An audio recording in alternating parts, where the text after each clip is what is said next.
Unit 15. Exercise 1. What do we want to hear when asking the question why John slammed the door? Probably not that John put more than average energy into his act, giving the door more speed, which resulted in a heavy collision of the door with the doorpost, a loud noise, and the lamp rocking back and forth. We normally are not interested in a report of the chain of causes and effects leading up to the slamming. Neither do we expect to hear a report about microprocesses in John's body causing his movements. The why question asks for reasons. He felt offended, for instance. Even when we think in a materialistic frame of mind that the state of being offended can be traced in John's brain, we usually will not be interested in an answer in neurological terms. So, normally, in our day-to-day why questions about people's actions, we expect to hear about their reasons. Exercise 2. We can presume that the components of love proposed by Sternberg can be found in all cultures. Intimacy, passion, and commitment are most likely cultural universals. Evidence of this comes from many sources, including cultural anthropology, psychological research, and love poetry from across the world. What does appear to vary across cultures, however, is the emphasis placed on the different components of love and on different types of relationships. In collectivist cultures, like those found in Asia and Africa, relationships with family may take priority over relationships with lovers and friends. In individualistic cultures, like those of Northern Europe and North America, friendships and romantic relationships compete with family for priority and often win. Likewise, the concept of duty, similar to Sternberg's concept of commitment, is absolutely central to Chinese Confucianism. In contrast, judging by the mountains of romance novels, love songs, and beauty products found in North America, it is the passionate side of love that is prized in this culture. Exercise 3. It could be argued that the processual nature of personhood means that one becomes a person as one goes along in society. Indeed, the African philosopher Ifeanyi Menkiti takes this position. He maintains that children are not fully human. Following Kwame Gyeke, a Ghanaian philosopher, however, I would argue that the fact that personhood must be earned is not a denial of personhood to children. It is an affirmation of the view that personhood is an ongoing process, attained through interactions with others and one's community. It requires one to affirm ideals and standards thought to be constitutive of the life of a community. These are standards such as generosity, benevolence, and respect. A number of sayings in some African societies refer to people who have failed to meet standards expected of a fully human person. These are sayings such as ga ese moto, Swana, or aku simunto, Nguni, literally meaning he or she is not a person. Because one can fall short of these standards at any stage in the life cycle, personhood could be regarded as a becoming.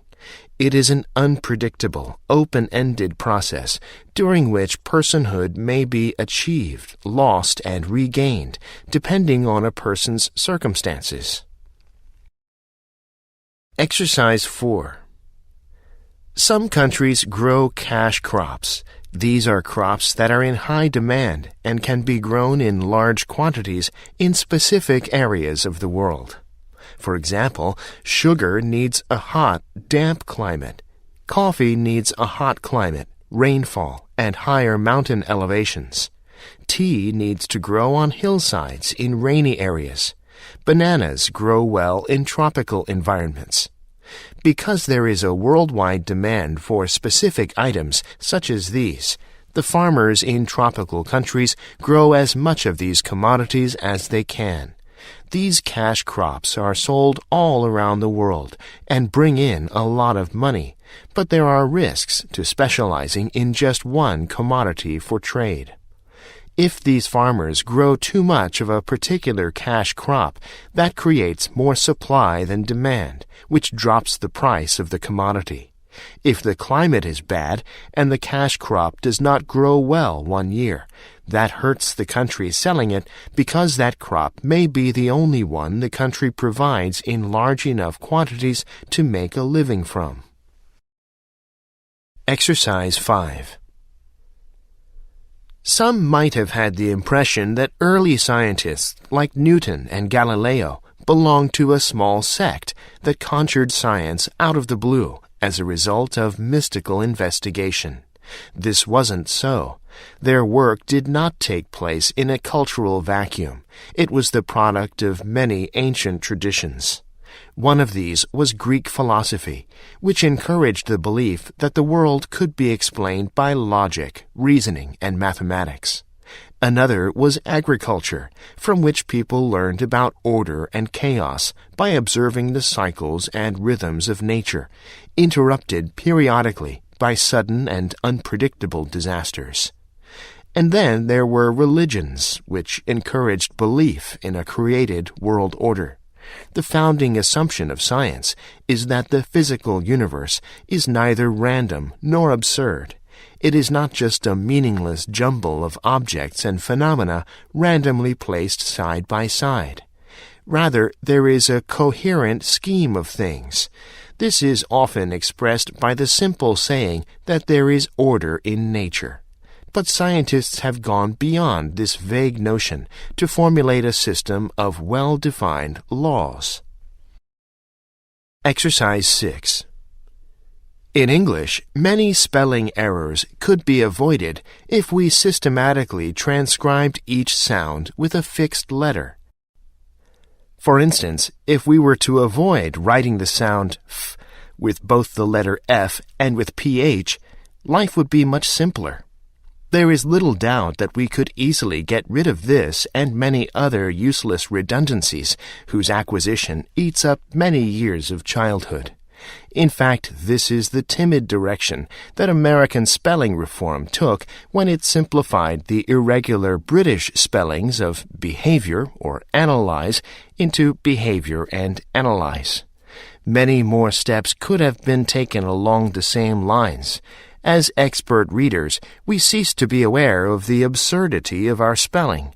Even a letter as simple as X is unnecessary, as it stands for two phonemes, x, that already have their own spelling.